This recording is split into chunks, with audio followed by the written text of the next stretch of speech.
and welcome to the Awaited, our show dedicated to coming to understand the Imam of our time, alayhi salam, better. I'm Rebecca Masterton, and this is part 2 of programs where we are looking at, again, in more detail, the signs leading up to the Imam's reappearance. Probably many of you are familiar with some of the main signs that have been mentioned in the sources, but we're going to be, inshallah, discussing them in more detail. My guest is Brother Sajjad Jiyad, who was here in the previous program, and we're going to be, inshallah, continuing our discussion in order to understand what are the circumstances of the appearance of the Imam. Assalamu alaikum. Thank you again for your time. There is one thing here as well with regard to, I mean, obviously different places in the narrations are significant. We have, for example, Khurasan is significant, and here we have Najaf is significant as well. Imam Askari alayhi salam has said, "My son Muhammad will be the Imam and the Hujjah after me. Whoever dies without acknowledging him as the Imam has died a death of Jahiliyyah. Know that certainly he will have an occultation about which the ignorant will be left confused, the insulters will be ruined, and those who predict a specific time for his reappearance will lie. Then he will emerge, and it is as if I can see the white flags hovering above his head in Najaf." So there are white flags above his head in Najaf. There's also a report of an army from Khurasan with black flags as well. What is this significance of these? Okay, these are referring to the signs that are almost simultaneous with the uprising of the Imam. So they're very, very close to the uprising of the Imam.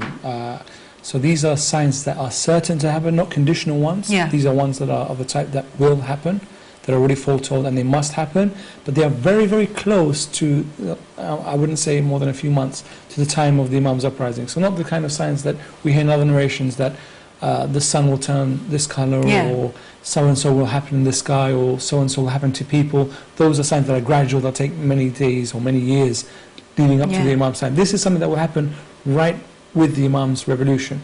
And referring to the people of Khurasan, the people of justice, the people of truth will be led by a Husseini descendant, a descendant of the Imam Hussein, who will raise black banners as a sign of commemoration and mourning for Imam Hussein sallallahu alayhi. Right. He will rise in the days of Ashura, in the days of Muharram, and he will lead people from the region of Khurasan, which is a huge region. So this would be why the flags were black? That's right. Significance as in, he's commemorating the Imam, him himself being a descendant of the Imam, will rise up in revolution, and the Sufyani, who's from Sham, will raise an army against him. And they will meet near Kufa, and that's when the Imam will join the battle as well. So this Khurasani is a descendant of Imam Hussein, who is a supporter of Imam Mahdi, and he leads an army from Khurasan that has as their banners the black banners. The Imam, when he establishes his command, when he unites his army, because the Imam's army is made up of three different sides. The Khurasani army led by the Khurasani, the Yamani army led by the Yamani, who is also a descendant of the Ahlulbayt, who rises from Yemen, from the south. Right. And finally the Imam's own personal army, which is, some of the narrations still say, start with 313 companions, and then they attract more and more. So it's actually 3 armies that unite under the banner of the Imam. And the banner that the Imam raises is the white one, that the same as the Prophet and Amir al-Mu'mineen, the same banner and standard that Imam Hussein used to have as well.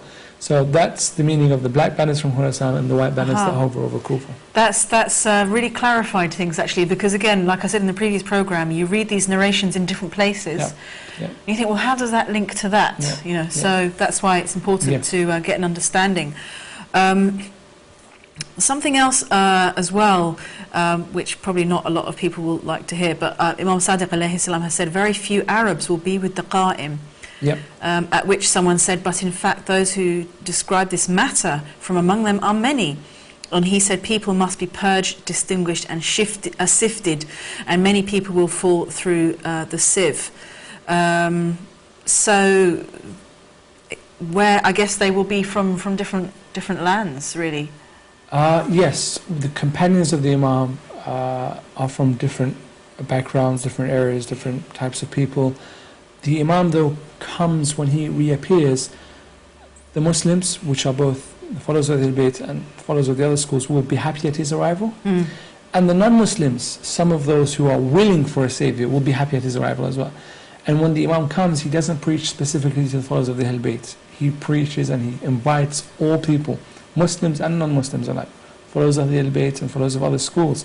So when he appears, there are some people that are supposedly followers of the Ahlulbayt from within us that will deny him, that will say, as followers of Christ, peace be upon him, the same thing happened with him. They denied him when the going got tough. He was denied by people like Peter 3 times. So when he reappears, there are some that claim to be his followers will deny him and say, no, he's not the Mahdi, or don't follow him, or don't listen to him. There are some that will pledge allegiance, but they will not be able to keep up with the allegiance. Right. Which is very similar to what happened earlier in history. We have the allegiance given to Amir al-Mu'mineen, salamullahi alayhi. The first person to give bay'ah was Talha. And the second was Zubayr. And in terms of physically, the first to be able to actually give bay'ah were those two. And unfortunately, they turned their backs on the Imam. Unfortunately, some people will be like that. They will give bay'ah and then they will turn away. It's not something to be surprised at. The Imam himself, in writing a letter to Ali ibn Muhammad al-Samari, Shaykh al-Mufid al-Rashad narrates the letter, saying to him that, get your affairs in order, you are the final deputy, you will die in 6 days' time. Do not appoint a successor after you. Whoever claims to have seen me after this and is able to say that I meet the Imam on will is a liar.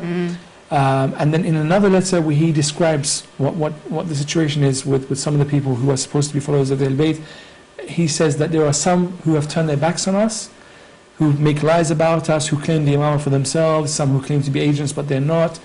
These are people like the sons of Nuh. They are from us, but unfortunately, as the Quran says, no, they're not from you anymore. You turn your back on them. And he says there are some that have made mistakes, and he says from those are my uncle and his son Ja'far ibn Imam al-Hadi, the brother of Imam Hassan al-Askari. He claimed the Imam for himself. Some of the books call him Ja'far al-Kadhab, Ja'far the liar, but the Imam says his situation is like that of the brothers of Yusuf. They made a mistake, but they have repented. We will accept their repentance, which is why it refers to Ja'far Tawwab. So we shouldn't be surprised that not every single person who claims to be a follower of the Ahlulbayt doesn't end up following the Imam eventually. And also, when he says actually very few Arabs will be with the Qa'im, when we look at today, even from among Arab nations, there are very few who are on the path of Ahlulbayt as well. So. Which is the way it's been for a long time. Since the time of Abdul Malik ibn Marwan, the majority of Muslims have been non-Arab. The first 60 years of Islamic history, 70 years were the times when the majority of Muslims were Arab. From Abdul Malik's time, the majority became non-Arab. So it shouldn't be a surprise, really. And actually, just supporting what you say, again, Imam Sadiq alayhi salam has said, when Al-Qa'im emerges, many from among those who consider themselves to be with him will leave his command. I suppose it's a bit of an obvious question, but why would they leave his command? I suppose you've just explained a bit about they won't recognise him, or... Well, some people have joined for material reasons. Again, referring to Talha and Zubair, they joined expecting to maintain their positions and what they had, and the Imam said, well, I'm going to rule like the Prophet rules. So they lost out in terms of what they were given from the public treasury, in terms of the Imam started to clamp down on their excesses and so on and so forth. So some people will think that they're going to benefit from the Imam's uprising and find themselves, actually, no. Some are expecting that there's no hard work involved. Imam appears, right, okay, that's it, it's done. Whereas they don't expect to go into fight, some people will be martyred. It's a struggle, it isn't a period of a few days. Narrations say it takes a few years for the Imam to consolidate his control over the world. So people are, of that. Some are jealous that certain people get ranks and positions and they don't, and the Imam might not take some of their advices and opinions. So as happened in time of Amir al-Mu'mineen, as happened with Al-Mukhtar, as happened with many people who've led revolutions, that, they find some of the people in their own camp suddenly not listening to all of them. It's happened throughout history as well, when you look at all sort of movements. That's right. As well. That's right. That there are those who sort of initially join and then suddenly, because they don't feel they're benefiting personally in some kind of material way, that's when they leave as well. Something interesting I've noticed as well of some of these narrations is how the Imam actually changes the state of the people. So it's not just that, or the state of the followers of the Imam. because again, as we can see, you know, there's a lot of disorganization, to say the least. And Imam Ali alayhi salam has said that when Imam Mahdi alayhi salam appears, the followers of the lower desires will be transformed into the followers of guidance after the followers of guidance have been transformed into the followers of the lower desires, and the thoughts and opinions of the people will be in line with the Quran after the Quran had previously been put in line with the thoughts and opinions of the people. And then Imam Zayn al-Abidin alayhi salam says, when our Qa'im will rise, Allah subhanahu wa ta'ala will remove all defects from our Shia. He will make their hearts like pieces of iron, and He will make the strength of a man among them equal to the strength of 40 men. And then Imam Sadiq says they will have their aql unified. So, I mean, we talk about the fact that we need to prepare ourselves for the arrival of the Imam, and that the reason why he hasn't appeared is because so few of us are actually in the right state to follow him when he does arrive. But here what's interesting is that when he does appear, it is actually going to bring about a transformation in the followers of it. Yes, it is. There were, in Nahj al-Balagha, Amir al-Mu'minin, I think more than one speech gives the conditions of the people at the time of the Imam's uprising, how difficult the situation is for the true believers, and how the majority of people have actually turned their backs on the correct moral code, on the correct religious codes, on even humane conduct. There is in I think Kamal ad-Din by Sheikh Saduq and elsewhere, a description from Imam al-Sadiq about the signs relating to the akhlaq of the people, how they are at the time of the Imam's uprising. And it's really sad the way he describes what people are like and how they've become. And he says the people of truth are mocked at. The one who tells lies is elevated. The one who makes people laugh becomes their leader. The one who deals in illegal things becomes controller of things. And the one who yearns for equity and for truth and for peace is the one who's mocked and saying, oh, he's a follower of the old ways. So in the books and narrations of the Ahlulbayt, we have description of when the Imam comes, what will he rule like? How will he behave? How will he deal with people? There's a famous narration saying that the Imam will rule over people and give guidance as Dawood alayhi salam gave guidance. Now, the reference to Dawood in terms of how Allah inspired him, without having to use deduction or ijtihad or giving people examples and trying to give evidence. Instead, he just gave people the absolute truth from God, which nobody else would have expected. Some of the enemies of the Ahlulbayt saying that this means that your Mahdi is going to rule through the Jewish laws because Dawood was and then they construe a lot of things. I've seen this, obviously many of us will have seen these sort of things on the internet. They'll say, oh, look at these Shias, they say that their Mahdi is going to rule according to Jewish law, so they must be kind of they're just following the way of the Jews, and they are Dajjal, and etc. etc. No, it just here the reference to Dawood here is Dawood was when he was ruling over people, he was a scholar and a judge and a faqih and the prophets and all of these things. So people were coming to him all the time for guidance, and he was able to give guidance without having to say, refer to the hadith of my father, or refer to the hadith of my grandfather, or I can explain to you once. He gave direct commands as if God himself was speaking. He was inspired by God to give the direct commands, rulings, as it should be, without having to deduct or give examples or so forth. And the Imam will rule in this way, where people will not say, can you tell us why? Can you explain why? Where have you heard this from? Can you deduce the ruling for us? The way we do now. Right. The Imam will not need to refer, he will just give the example, or he will give the ruling as it is coming from God. He'll be inspired in this way. And in terms of mentioning that the uqul will be unified, the Imam will not have a madhab in a way. There will be no issue of followers of this school, of that school. He will unify people. Christians and followers of other faiths will find themselves becoming followers of the Imam. Followers of the Ahlulbayt who may have their doubts and maybe there's extremes within our own faith will find themselves following the Imam in the correct way. Followers of the other schools will find themselves following the Imam. So in this way, that everybody who tends to think my way is the right way will find that the Imam's way is the right way. And so he unifies the uqul and the people in this way by showing them clear guidance. Thank you very much. And you're watching The Awaited. We're going to take a short break. Inshallah, we will continue our discussion about what happens inshallah, when the Imam alayhi salam reappears. See you after the break. Assalamu alaikum.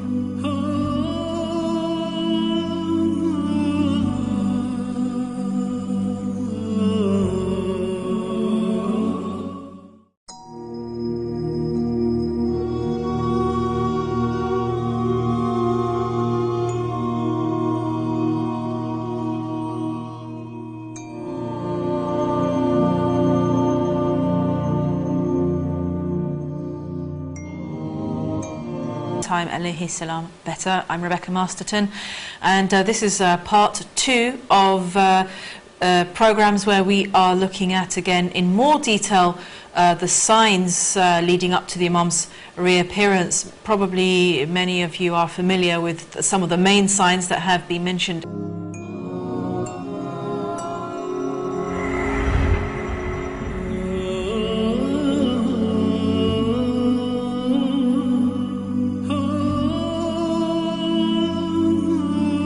And welcome to the Awaited, our show dedicated to coming to understand the Imam of our